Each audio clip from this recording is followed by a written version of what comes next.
country, Right. and then they come out and barely shoot the ball throughout much of this tournament. But like you said, return to form, eliminating Anatol earlier. Of course, I know Coach Sayers wants to see that trend continue. Right away, just based on the eye test alone, you see St. George's has a size advantage. Samuel Pinder in the backcourt, matchup against Ken Von Farrington from C.I. Gibson, and he's got about 3 to 4 inches on him. Yeah, but I knew from the onset that these two teams mirrored each other a lot. I guess terms is similar style of play, but like you said, St. George's kind of has the slight edge on them when it comes to size. So now, and these teams are really, really familiar with each other. So this is going to be another close battle here in these national championships. Yeah, 2 matchups at Hugh Campbell, one which ended in ridiculous fashion where St. George's was down. I think they were down 4 points with less than 30 seconds left to go. Right. And they ended up pulling that one out 44-42. So here we go. St. George's gets the first possession. And in retrospect, St. George's losing the first game here at Nationals against Gateway. You saw Gateway has been running through the competition. They're still undefeated in this tournament. So the loss doesn't look bad now as it did on day 1. Definitely, Actually, Gateway beat both of these teams. Sorry. Gateway also beat C.I. Gibson. Talking to Coach Roll after that big win they had against Sunline a few moments ago, he said, last year he knew that his team could compete in this division. So coming into this, it wasn't no shock that, to them, I should say, that, they would take the fight to these top teams. And look at them now, 4-0 in this tournament. And now they're the team with the target on their back. They have easily been the story of this tournament thus far, but right now, this night will end with one of these 2 teams going home, and Jamal Butters gets it started early on with his 3.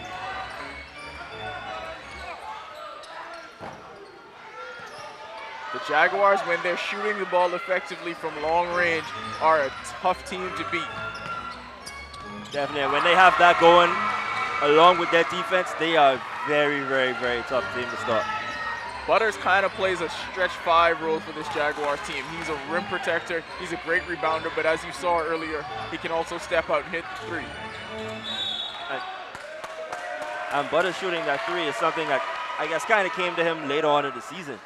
I guess Sayers told him, realized that he has that ability, so I guess he kind of implemented it now into the scheme of things that they do.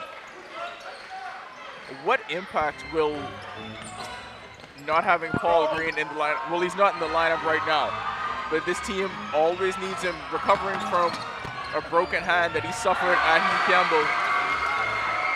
We saw that they needed him just to stay alive in this tournament because he played tough in that matchup against Temple Christian. At one point, they were losing to TC. Green comes in, changes the complexion of the game. But if he's not available tonight, what impact does that have on St. George's? Really, I don't really think it'll have too much of an impact. Yeah, he's one of those guys that kind of handles the ball and writes the ship, he kind of settles the team out whenever he's in the game. But, they have a guy in Christopher Johnson who's very capable of doing the same exact thing that Paul Green brings to the table. And I'll be talking length-wise, you still have 3 very, very lanky defenders out there, Butters, Johnson, and Samuel Pinder on the perimeter. So a 7-0 early lead for St. George's. Derico Burrows, normally a really reliable shooter for C.I. Gibson, misses 2. Johnson passes up a 3, gets it in the corner to Butters. Grant kicks it on the wing. That 3 is no good. C.I. Gibson running now. Chad Smith, middle of the floor. And that shot is erased at the rim by Koshigin and Pinder. Early on, it appears that Jaguars have seen to found their swagger once again. And he's getting those minutes that would have been going to Paul Green. So just as we saw in our earlier matchup with Eileen from Tabernacle coming in and filling in those minutes for Roma Dean and having such an impact on the game, you see Pinder looking to do that early for St. George's. Kent Von Farrington now gets it to Smith on the wing. Smith, Burrows will try a 3. And that's an air ball. Great play there from Farrington. It looked like a rebound that Butters should have had, but he let the smaller point guard get in there to get the ball. It seems to be a similar start for the Rattlers that they had with Gateway. You know, kind of off. They're down 7-0, struggling to find anything on offense. So looking for that offensive spark, Rashawn Strawn will come into the game for C.I. Gibson now.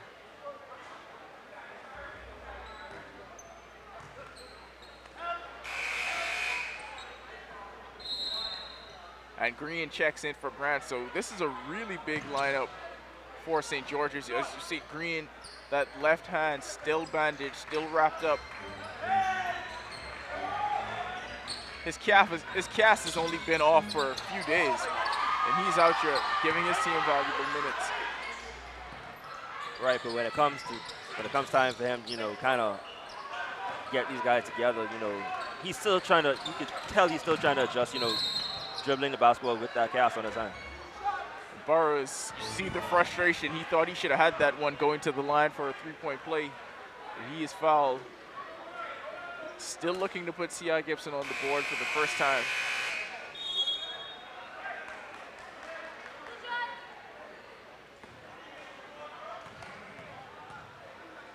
You mentioned earlier with the Rattlers, you know, they're still one of the well-known teams around the nation, still seeking that national championship. What do you think has been the factor for them in, you know, the past 4 years, you know, in them breaking through that ceiling? I think they've been undersized. They have teams that you know they play hard, you know the kind of defense they play, that they're going to get after it for the duration of the entire game. But for the past few years, these have been smaller C.I. Gibson teams. They've been tough, they've been gritty, they have all of the hallmarks of a Kevin Johnson coach team. But in the end, size does make a difference. Right. Strawn loses the handle. You see Green on the fast break. Euro steps it, leaves it for Pinder, no good. Johnson's tip is no good. But the Jaguars keep it. Green with the no look to Johnson. He finishes. 9-0 run to start the game. C.I. Gibson, I don't know where the offense is going to come from at this point. Burrows went to the line. He's missed all 4 of his free throw attempts. And it seems Johnson is going the Phil Jackson route, you know, letting them play through and figure it out. Sanusi misses the baseline jumper. There come the Jaguars again, a chance to push it to double figures. This looks like the St. George's team that made it to the Hugh Campbell final, that came 1 possession away from winning that Hugh Campbell final. Burrows again. The Rattlers arguing on the other end. But you can't have that kind of thing happen on the court. You can't argue with a teammate about his shot selection while the other team's racing up court. No. As you can see now, the 11 points could be 13 with this possession there by the Jaguars. Smith misses a 3. Green will miss. Strawn gets it to Farrington. And Farrington finally makes it.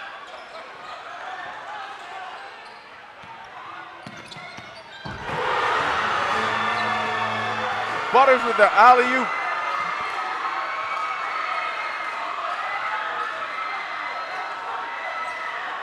This St. George's crowd. And the Rattlers stop the bleeding. Surprisingly, they do it from 3-point range. Looks a lot like what happened to Doris Johnson late in their game. Just struggling from the field, and the Jaguars right now pouring it on. 13-3.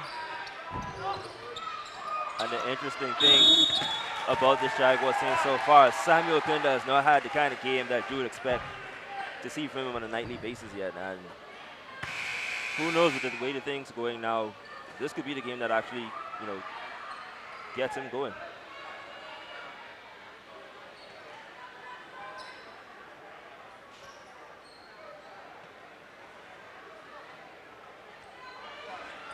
So a 3 from Ken Von Farrington, the only offense that the Rattlers have been able to put together so far in this quarter.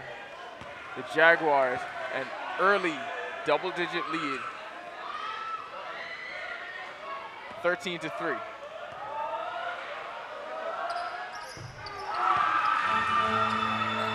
Pinder makes the second. 3-second differential between the game and shot clock. Emmanuel Alexander checks in for C.I. Gibson. The Rattlers have to be looking for something. Farrington's desperation three, the only offense, like we said, somebody's going to have to step up at this point. With 6-minute quarters, you cannot let this lead get out of hand right now.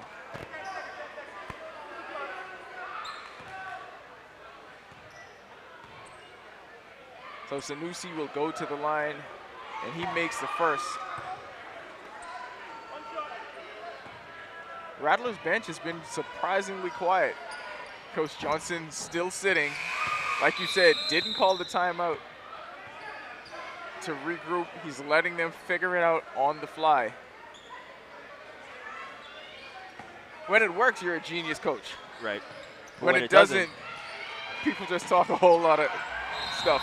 But is that something that he's done before when they're facing these kind of moments? Listen, I have been doing this job for a minute. I ain't never seen him this quiet. Wow. Sanusi pull-up jumper, that's gonna be off. And that's how the first quarter will end. So St. George's running and gunning their way to a 14-5 lead. One field goal in the quarter for the Rattlers. Yeah, and the confidence is just oozing out of St. George's right now. C.I. Gibson shot just 1 for 10 from the field in the opening quarter. On the other hand, St. George's, they were getting pretty much any shot they wanted. They started off, Butters started with that three. Later on, he would finish the alley-oop. But everyone's pretty much been shooting the ball pretty well. Right, and even though they only have 3 turnovers, they're really out-rebounded the C.I. Gibson team and, just getting off to the races. For C.I. Gibson at this point, you just have to find some continuity in your half-court set. Right now, they look completely out of sync. If it's not Burroughs, who's it going to be? That's what we're all going to have to find out together. With a team with a front court like the Jaguars, it's going to be difficult for the Rattlers front court with Smith to get anything established in the post. So your perimeter players are going to have to step up.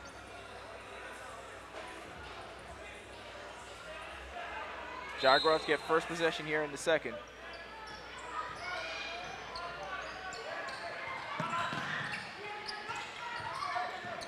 Green with the spin, gets it to Butters from the same spot where he started the game, same result. Cheval Butters, another three.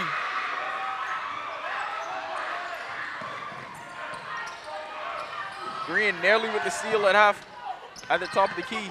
Sanusi, wild layup.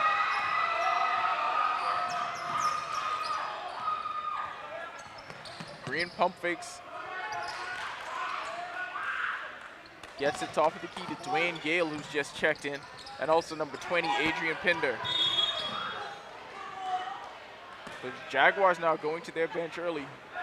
Of course, this is their second game of the afternoon. They're playing like a team that's completely fresh, like they didn't have an elimination game earlier today. Yeah, once they got out of that game and the way they played in that game, I think, had a lot to do with the way they've come out. Their confidence is back. They realize what has been their staple since they won the GBSSA championship. Their defense has done it for them, and now they're really relying heavily on it. And of course, C.I. Gibson had an elimination game as well, so equal footing for both of these teams, but the Jaguars have just come out with a higher level of intensity, and right now the question is, can the Rattlers match that? Early on, that answer's clearly been no. Still a lot of time left to play. Basketball is a game of runs. But pride usually plays a factor in these kind of moments. So C.I. Gibson, a prideful program, I'm sure they're going to find a way, to break the ice and get back into this thing. So Smith drives the lane, and he'll get a chance for some free throws.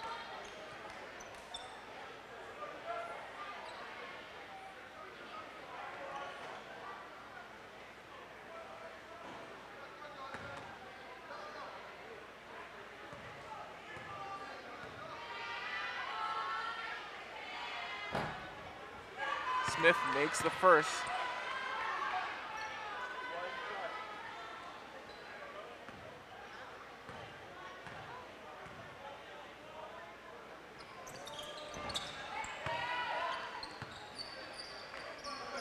Makes them both, and the lead is back to 10. Dangerous pass there in the backcourt.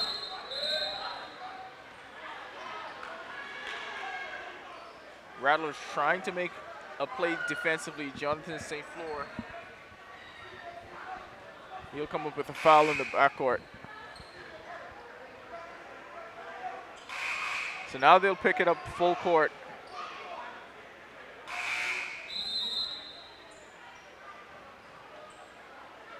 Any attempt right now to disrupt the flow of the Jaguars is what the Rattlers are going after right now.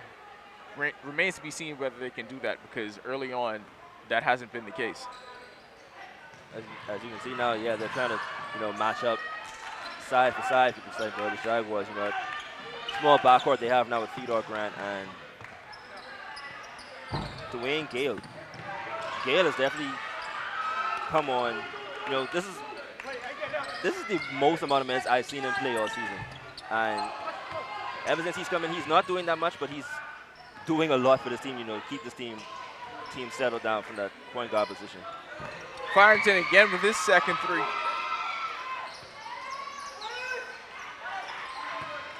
And that's where the Rattlers offense was going to come from. We wondered who would do it if Burrows is not getting it done. Derek O'Burrow is not on the floor right now, but Ken Von Farrington with two big three-pointers.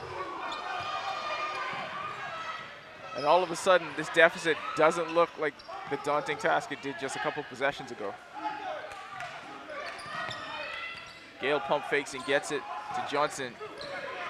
Butters again for three. He finally misses one. Rebound and putback. 19-10. Farrington thought about a heat check. Doesn't take it. Sanusi controls and gets it to Smith on the high post. He spins. This is one of the few times I've seen this Chad Smith kid, play in these kind of moments. What is it about his style of play that helps this Rattlers team year in and year out? Well, he is their calming presence in the post. They get the ball down to him on the low block. And a lot of guys, it's an old adage, but it's absolutely true. Everybody doesn't know how to defend a left-hand player. He's very skilled from the high post. He can shoot the mid-range jumper effectively. He's got a jump hook. So he can score in a variety of ways.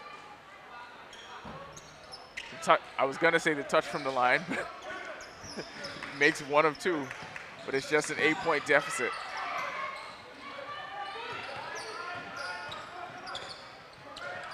Grant thinks about a three.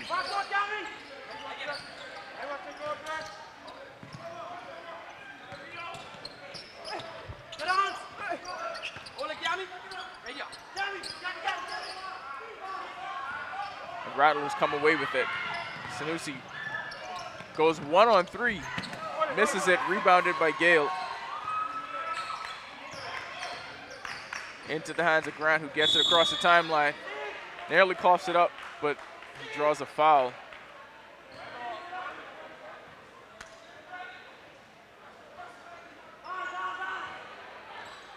You see the Rattlers defense, it seems a little bit more composed now. Putting that tough first quarter behind them.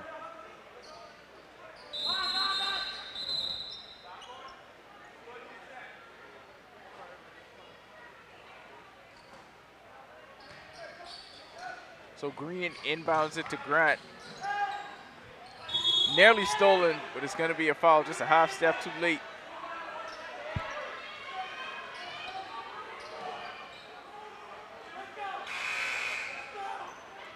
Just when you thought the injury bug may have plagued the St. Georges Jaguars, Johnson is also dealing with a hand injury himself, along with Paul Green. It seems like everybody on this team had their hands wrapped up. Like, I know Green was hurt, but then I was trying to figure out if it was like a thing that I just didn't know about, if that was a new thing. Like, how they wear the new headbands now? I didn't know if the hand wraps was a new fad. It might be, I don't know. like the durag, like with them wearing the cape out. I don't get that stuff. Why is that back? I mean, you gotta ask your people. I'm old, Shane. I am out of touch. I got no idea. Shoot, I'm old too. Farrington, baseline J, comes up short, rebounded by Johnson.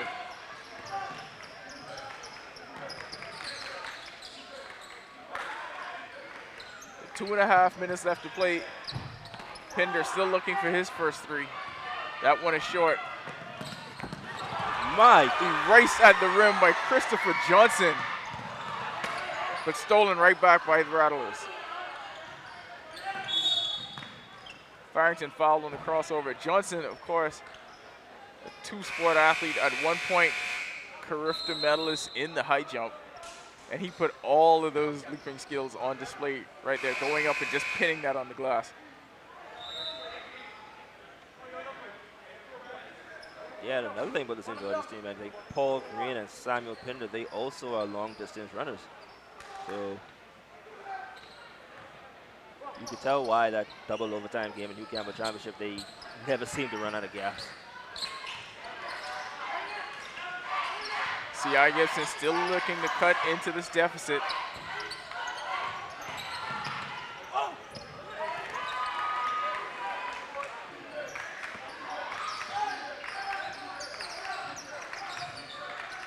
(13-19). Stolen by Alexander. Grant steals it back, but saves it inside to Farrington, and now Johnson has it.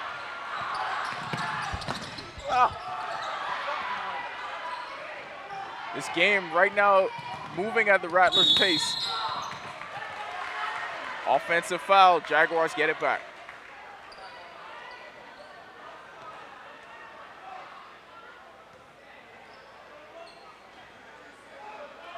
So if it turns into a track meet up and down the floor, a whole lot of turnovers and fast break, that clearly favors C.I. Gibson, correct?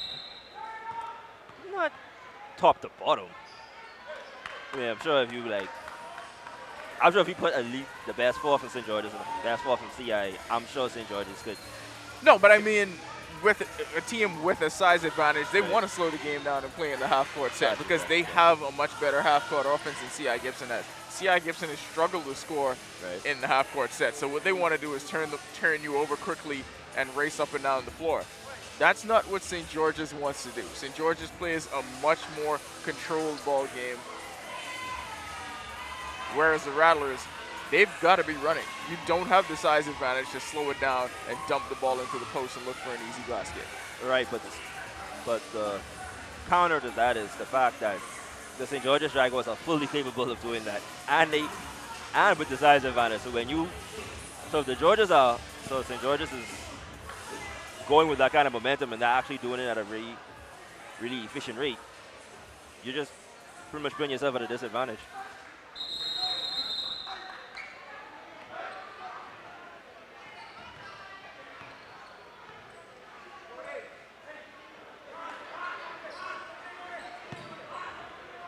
So the Jaguars go with Butters, Pinder, Johnson, Grant, and Green.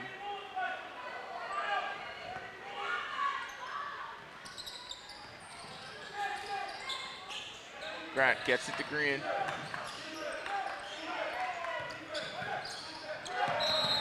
And there's the turnover. Errant pass. Butters had a chance to control it, but mishandled it near the Rattlers bench. Sanusi with the drive. Gets it inside to Strawn, and he's blocked by Green. But Paul Green with the weak side help. The shot block. Johnson gets it up court, and he finishes reverse layup. And the rebounding deficit is really something to watch now. 22-9 in favor of St. George's. That's that size advantage we talked about. You could see it there from the opening tip. And the Jaguars right now just quicker to every loose ball. And anytime C.I. Gibson musters a little spurt, they're there to put an end to that with a quick bucket or a trip to the free throw line like Green is going to get right now. So Paul Green out there doing it with one hand. Now, do you think any player from C.I. Gibson is going to go, old school NBA and kind of take a swipe at that hand? I mean, I'm not going to say they're going to do it intentionally, but Right. that is going to happen over It's the never course of the game. intentional.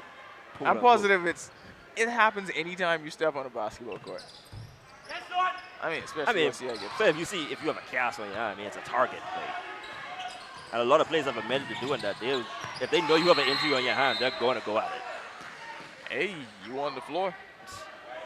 You fair game once you on the floor.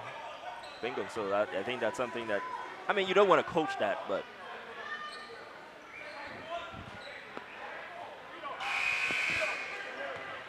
if you're looking for any way to get back in this game, you got to grasp for some kind of straws. So the shot clock is off. 11.9 seconds. Jaguars with possession.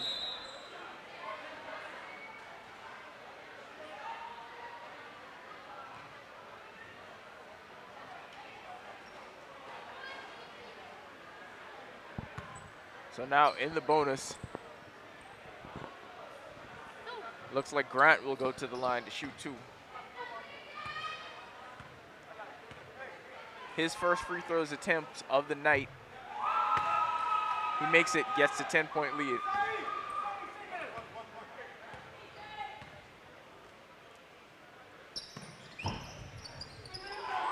Makes them both 24-13. 11 seconds left, shot clock turned off. C.I. Gibson, Sanusi gets it in the corner. Smith drives the lane. This floater is off.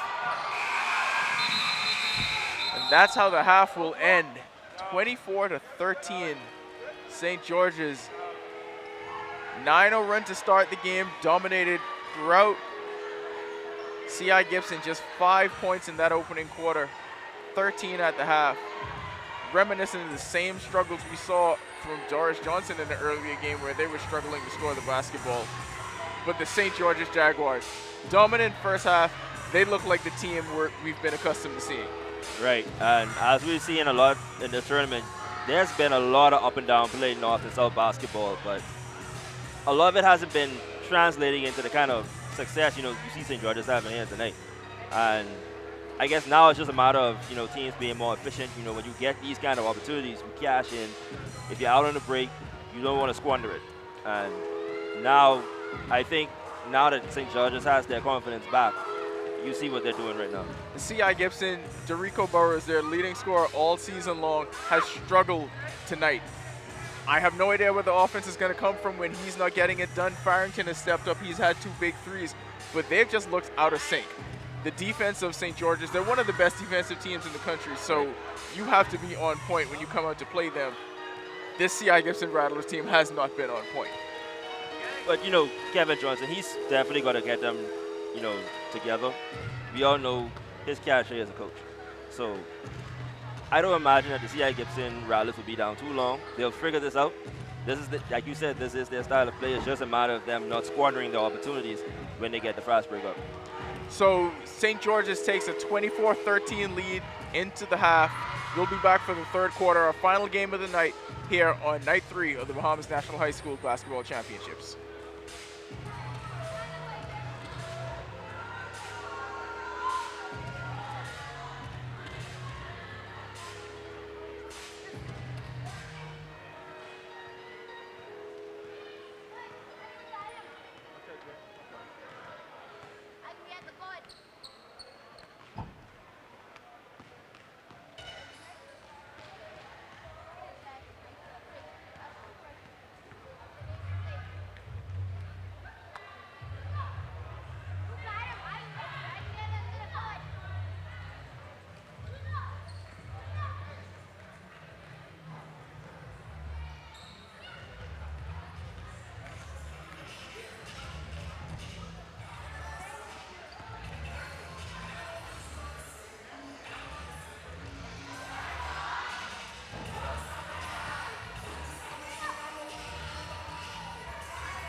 So as the teams come out for the second half, St. George's, let's give you some of the numbers here. St. George's shooting 9 for 25 from the field at 36%. C.I. Gibson obviously have struggled. Just 3 made field goals. 3 for 21 from the field, shooting just 14%.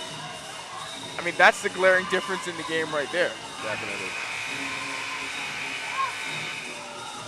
St. George's also efficient from the line, 4 for 6. C.I. Gibson is getting those.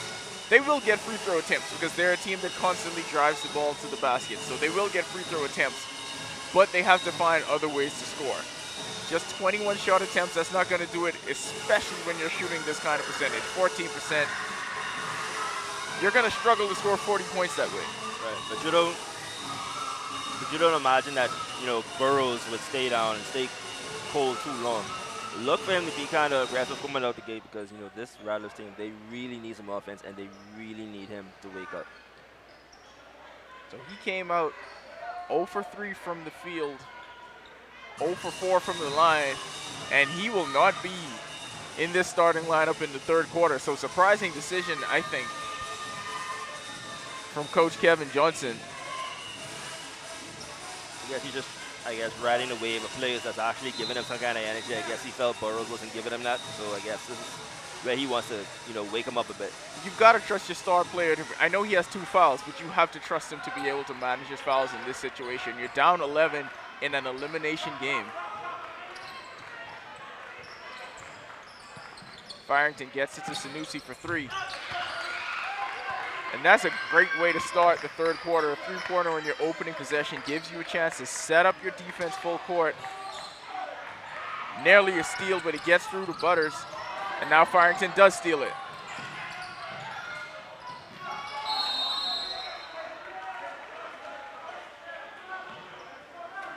So the Rattlers gonna be called for a backcourt violation.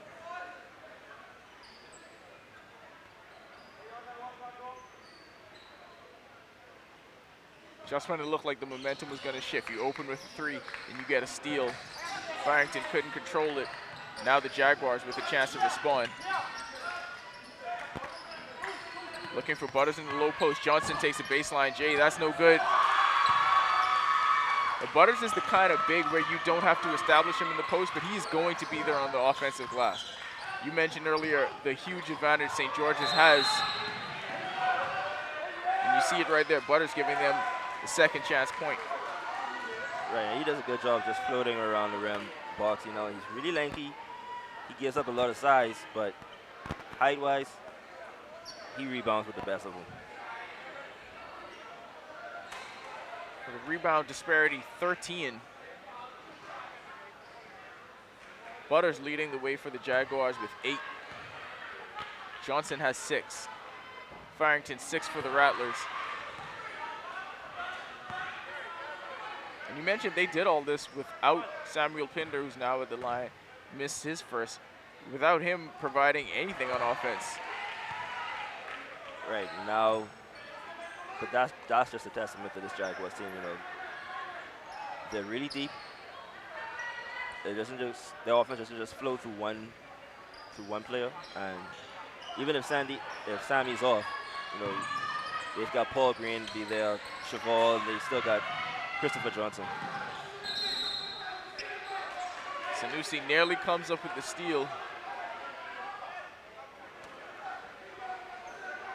Not a lot of assists out of these teams either. Just St. George's 3 assists, C.I. Gibson 1. I guess you kind of expect that the fact that, they're just running up and down the floor and not getting much to go. So now it is finally a turnover, and the Rattlers will get an easy fast break layup. That's Alexander. To cut it back to single digits. Pinder drives baseline. Smith comes over the top. No foul called.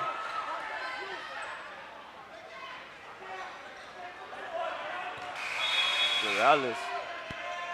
He could have been easily called for a foul. He didn't go straight up there. He went up for the block, extended his hands over the offensive player. Jaden Strong checks in now, stolen by Alexander.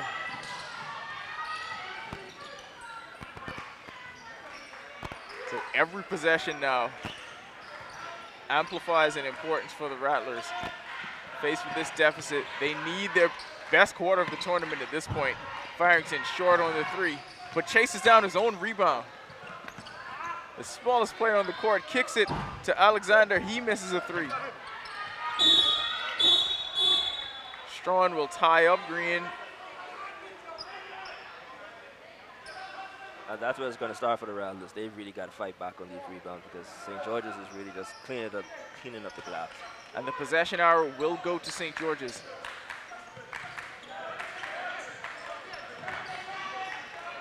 Johnson gets it ahead to Green.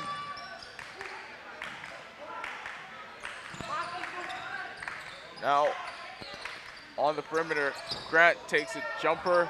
Butters again. No box out. Like you said, not establishing him in the post, but on these offensive rebounds, every time there's nobody putting a body on Butters, and if you don't do that, he's going to score easily. Second putback of the quarter. Sanusi with a deep three. That's no good. And this is probably where the Jaguars are kind of trying to slow the tempo down a bit with a big lead. And now it looks like Coach Johnson is finally going to bring Derico Burrows back into the game. See him checking in. I'm guessing he's going to replace Sanusi, who took that deep three. Johnson with the floater. I mean, I'm no coach, but I'm not letting Sanusi out the game. That's my shot at, sinking some threes. And now Smith makes a three. We mentioned his versatility earlier. A big that can step out. Butters with another layup. Butters is just having his way with the C.I. Gibson defense.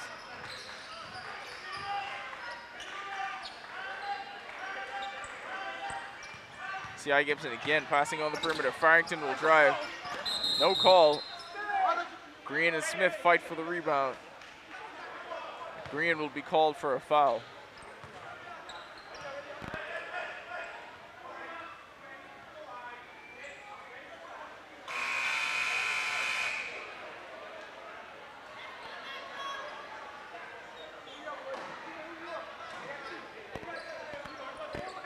With 2:33 left here in the third quarter.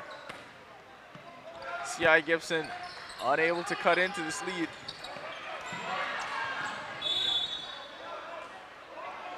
Ball stays with the Rattlers.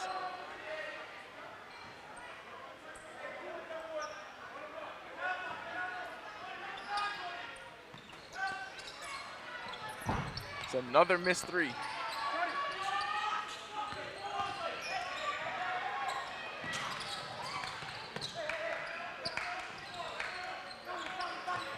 Johnson in the corner to Pinder. Pinder short on the three.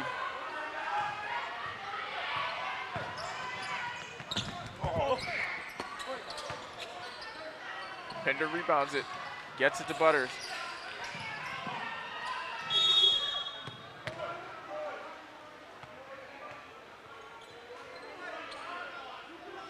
What would be next for these Rattlers? Should they, suffer defeat and be eliminated tonight? School. Other than school, I guess the way forward now, for Johnson and bringing up, some other players now, to. Oh, you meant like that? Yeah. Oh, I just thought you was meaning like what would they do for the rest of the school year? Like go to class. I sure they're looking forward to BGCSEs now. Possibly. I mean, lots of fun.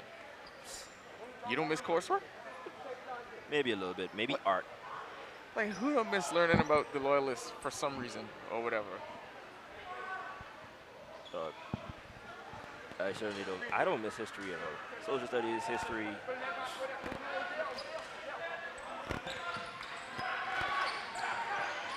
Under the 2-minute mark now.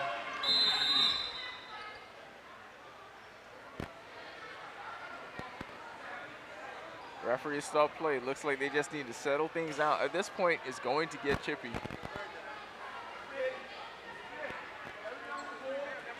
Rattlers facing elimination now. It has to start getting tense on that bench. They've not been animated at all. Butters now will check out. In checks number 10. Jaden Atkinson. So Jaguars going small. Let's see if the Rattlers can take advantage. Sanusi pull up Jay. No good. Trying to beat the shot clock violation.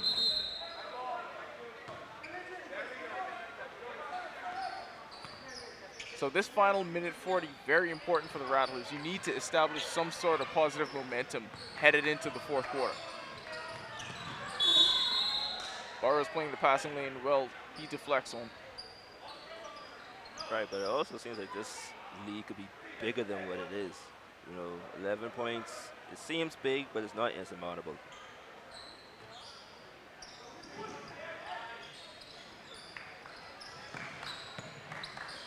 Atkinson and Johnson controlling top of the key. Green open for three. Doesn't take it. Swings it in the corner.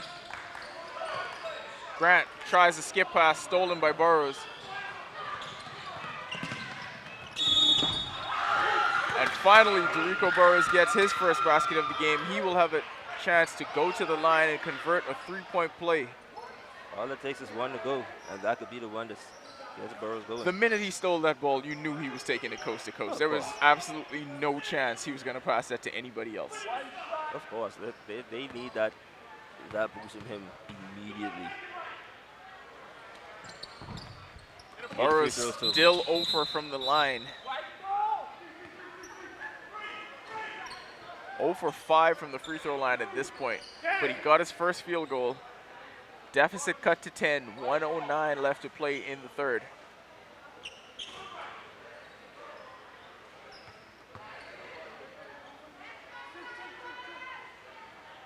So again, the Jaguars go with their small backcourt, Gale and Grant.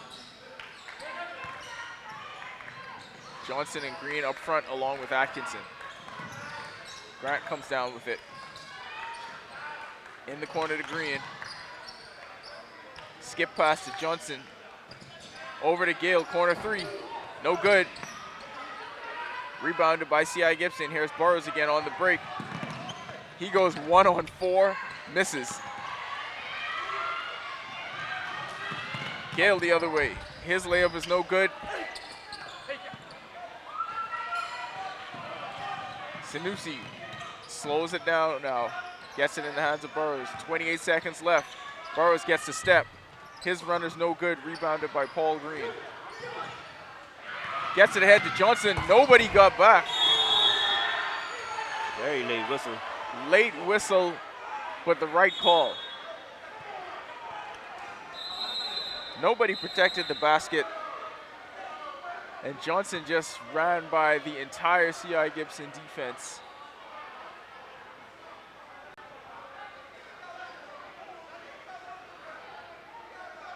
If it's on Burrows, that'll be his third.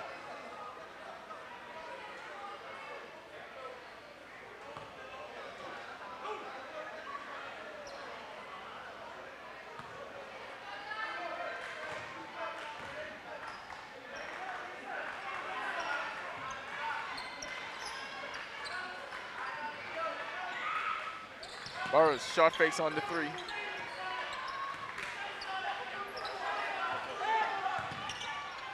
Step up jumper, that's gonna be short. So the Jaguars go into the fourth quarter with a 35-23 lead on C.I. Gibson. The Rattlers 6 minutes away from elimination at this year's Nationals. And you figure all St. Jaguars has to, it sounds simple enough, but all they have to do is continue what they've been doing. Definitely, and stranger things have happened. We've seen teams take their foot off the gas pedal and it comes back to bite them. So, for the Jaguars, yeah, they really need to keep up with the defense, keep that intensity up, and they should coast over the next 6 minutes to the next round. For St. Georges, continue to take advantage of the boards. They've been dominating both the offensive and defensive boards, out-rebounding the Rattlers 34-17. That's a ridiculous rebounding disparity. I don't care what level you're playing basketball at. Right, but you can't recover from something like that.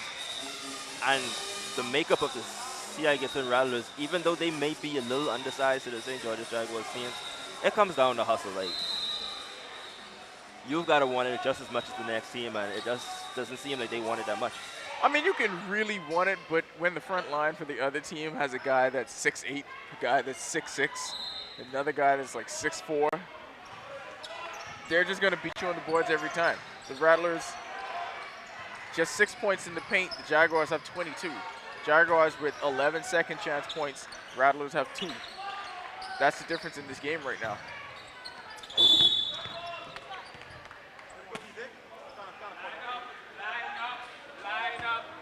Line up. And, you know, just talking to Sayers over the course of the season, he said that this is generally how they set up, you know, the way they want to go about the season. They never come out of the gate looking too good. They look a little shaky. You put a question mark on them, basically.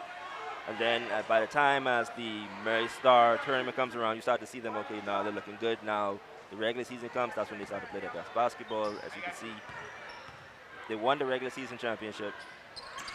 Wendy Hugh Campbell nearly won that. And now, again, they've found their groove and could possibly make a deep run into this tournament.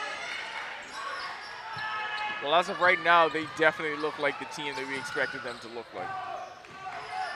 Pinder gets it across the timeline.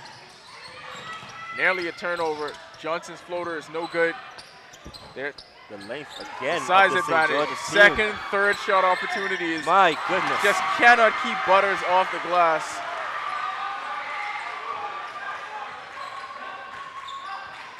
Our live stats aren't right because there's no way he has 2 rebounds. He had 2 rebounds on that one play He had alone. like 6 alone. Like I'm pretty sure he has a double-double at this point. Stat padding, even in high school. Oh my. And Grant gets up for the block.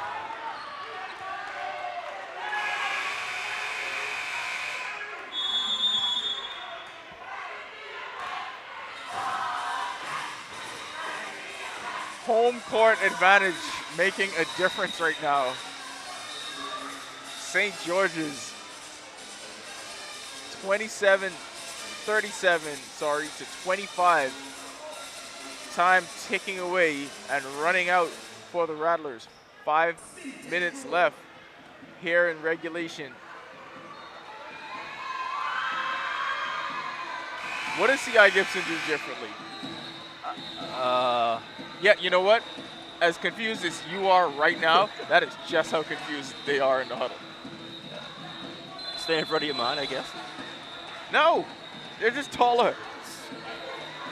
Get a lotto. That's what happens. Get a You know lotto. what? Yes.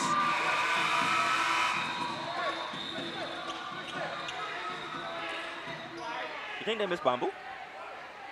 I mean, they athletes unless they. How much Yeah, they miss Bamboo. Unless they sponsor us. Now, if they eventually sponsor us, then I would say yes. Butters again. C.I. Gibson just with no answer for Cheval Butters.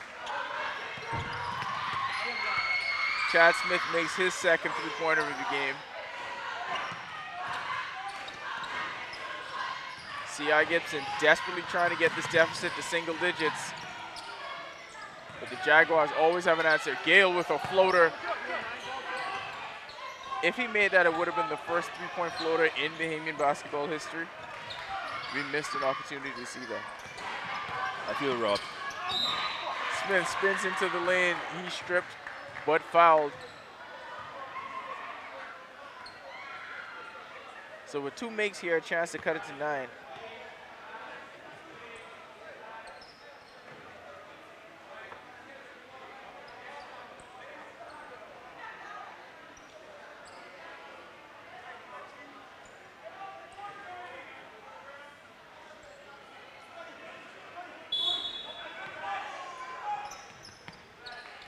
Inbounds it to Sanusi. He gets a step, drives the lane, gets a foul on Green, so he will go to the line. You know what? I got to give C.I. Gibson a lot of credit because they got a lot of I think their jersey selection is up there with 2K. Yeah, but I mean, They probably hit the wrong button on, these on ones tonight though. though. Yeah, they picked. I, Uh, I mean, I like the light blue ones that they wear, the ones that fade into the gray. Like those ones are yeah. dope. These ones, I feel like it's the reason they down 9.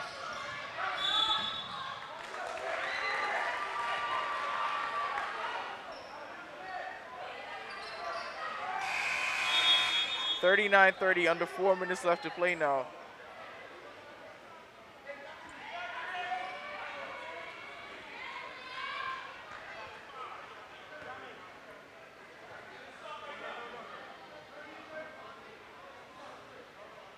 Sanusi will inbound, gets it to Alexander. Smith now with the ball. Looking to attack against Butters. Sanusi drives the lane. Dishes it.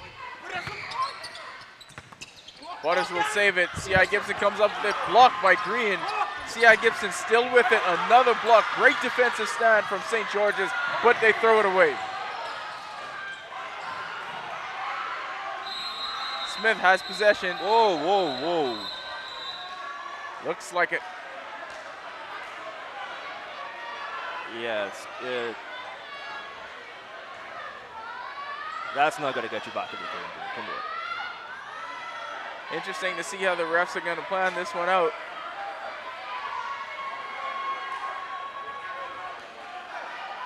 So it's going to be a jump ball. The Jaguars will get possession. Looked like Smith got away with a kick to the face. Tied up with Grant. Draymond Green would be proud. Now he kicked someplace else. Stolen again, so the Rattlers defense keeping them in it, but they have to capitalize with a bucket. There it is. And there it right is. on time. Jaden Strawn with the 3. Down just 6 at this point. And the Jaguars throw it away again. St. George's from out of nowhere unraveling. So 3 minutes left to play. 6-point deficit seems very manageable right now for C.I. Gibson. Strawn. He check 3 from the corner is no good. Jaguars keep possession. Johnson gets it across the timeline. Alexander gambling on the steal. So Green resets. 7 seconds left on the shot clock. Grant with the drive. Dish to Johnson for 3. Short. Rebounded by C.I. Gibson. And Sanusi is fouled.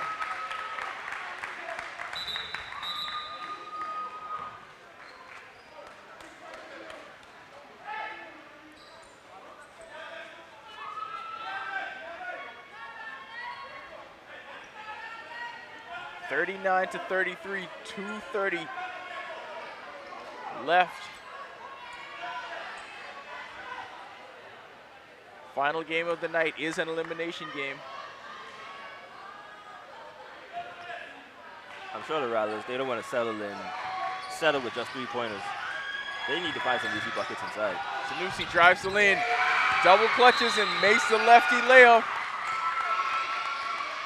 And this lead is now just 4.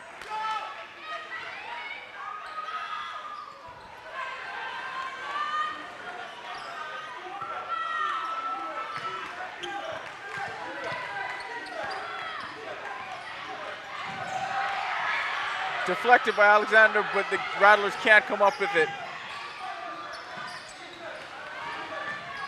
The Jaguars can't be content to just play keep away at this point. You have to continue attacking.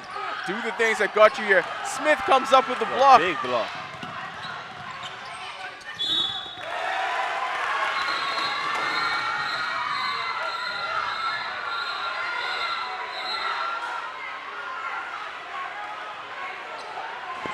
Coach Darrell Sayers livid on the sidelines, doing everything to avoid attack. Coach, you know, you got high blood pressure, you got to calm down, man. So Smith comes up with the block on one end that they thought should have been a foul. Doesn't get called. Sanusi comes down and he draws a foul. And that's where Coach Sayers lost it. Now he's just sitting on the bench.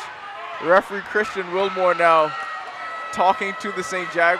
George's coaching staff, trying to settle things down, get it under control. And after all of that is said and done, Sahid Sanusi now goes to the line. He misses the first. He has been instrumental in this comeback. 11 points for him to lead C.I. Gibson. Desperately needs this free throw, and he gets it. Now a one-possession ball game.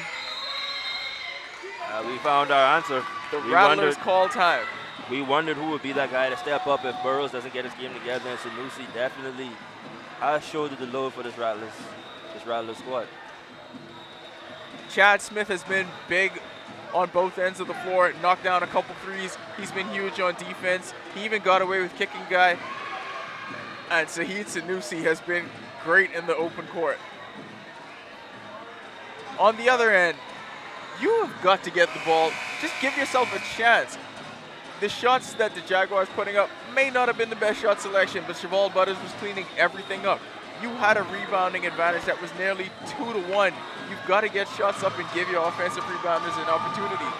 Where they've been faltering, they've just been making lazy passes or errant passes, allowing C.I. Gibson to play those passing lanes and get away with fast breaks. This is what we talked about before. You know, you see teams that get big leads and they kind of take that foot off the gas pedal. If you have a chance to put a team away, you keep going at it. You don't let up. You keep going. And they, like you said, they kind of got content with trying to play keep away. But that's too much time to try and go with that method. So at one point, this lead was 13. Under 2 minutes left to play. Jaguars lead by 3, looking to avoid elimination here in their home gym. It's already too late for anyone on C.I. Gibson to go to Boozoo, so going home at this point is not an option. Butters misses the 3. C.I. Gibson. Speaking of Boozoo, you know how much Boozoo jokes was made in this comment section? Has to be a million. Conservative guess is a million.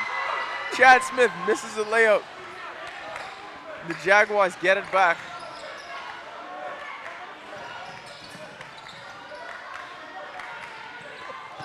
Grant with a great pass inside to Green.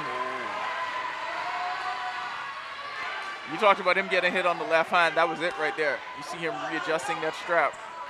I'm sure that's not a call Kevin Johnson likes. It looked like all ball there, but I don't think either one of these coaches at this point can argue with the way this game has been officiated. I think both sides have gotten some favorable calls. Right. So if you think it was bad on one side, it's been just as bad or just as good on the other based on your perspective. Big free throws here coming from Green.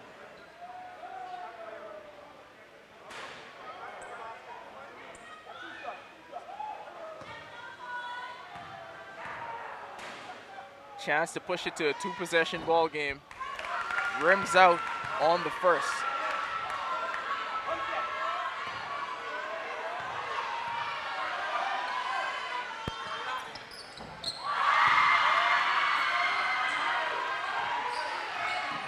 (40-36). Sanusi drives again, stripped, but he gets it back. Throws up a floater that's no good. Rebounded by Green. Gets it ahead to Johnson.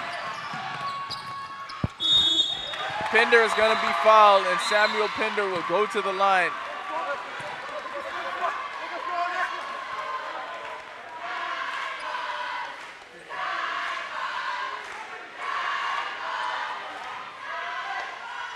And Coach Johnson decided to play much of this fourth quarter without Dorico Burroughs.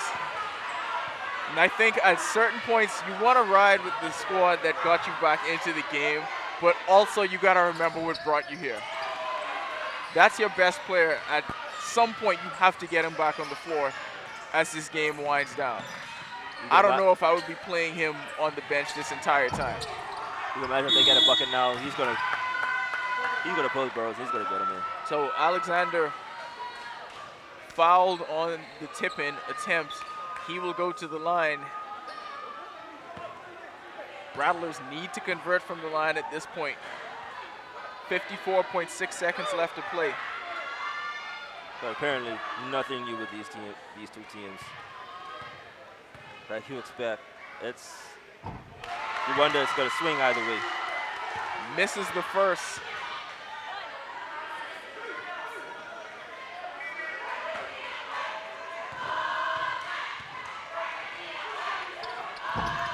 Misses them both. Empty trip to the line, but Sanusi comes up with it, drives again, passes it to nobody, but he recovers.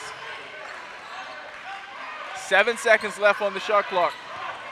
Smith has it. Lane opens up. Chad Smith with the runner. 2-point deficit. Pinder gets it ahead.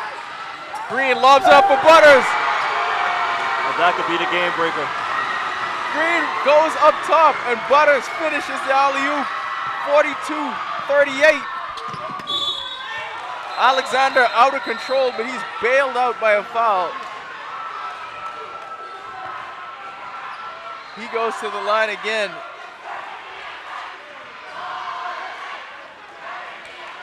And that kind of foul, you just saw Darryl Sanchez walk down here, kind of like he had to smile it off.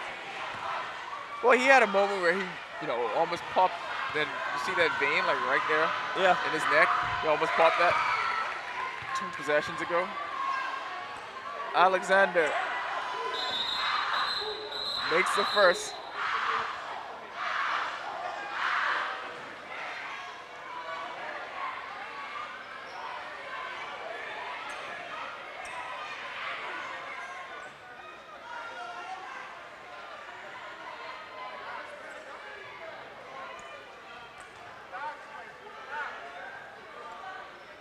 Three-point lead, 26.4 left.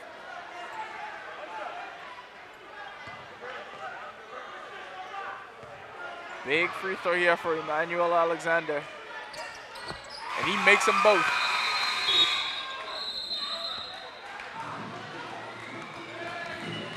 So a 13-point fourth quarter lead at one point is now down to just 2.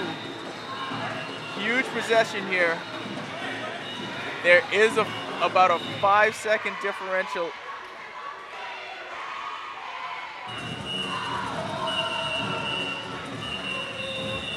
Between that shot and game clock. 43 rebounds for the St.Georges Jaguars to 26.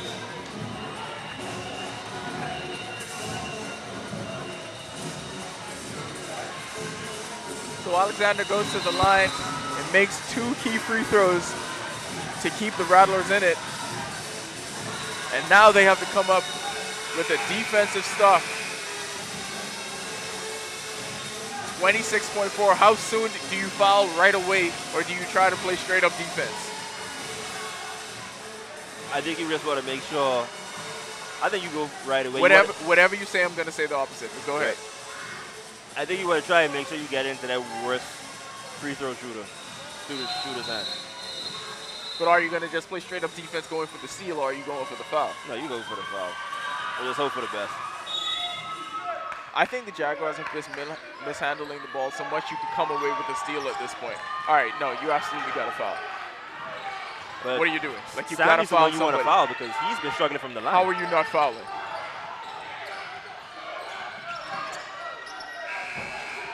Pinder misses. And now you have to foul. Somebody tell them they have to foul. I mean, did they want to say like to tackle him to show there was a foul or something? I don't. They allowed the Jaguars to run down the entire clock. And now even if he misses, it's just 2.6 seconds left.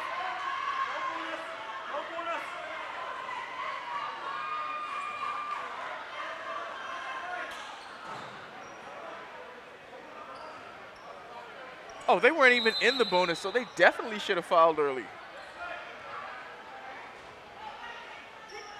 Yeah, it's a little too late now. Absolute brain freeze there from the Rattlers defense. If they had a foul to give, they should have fouled the minute that ball was inbounded.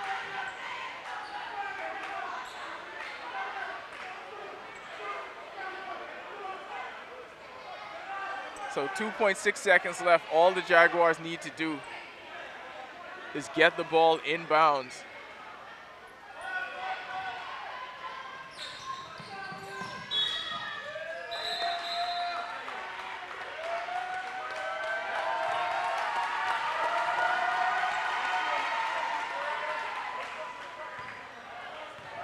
They had On the 2 floor. fouls to give. I do Wow. not believe that they didn't foul as soon as the Jaguars inbounded on that first possession.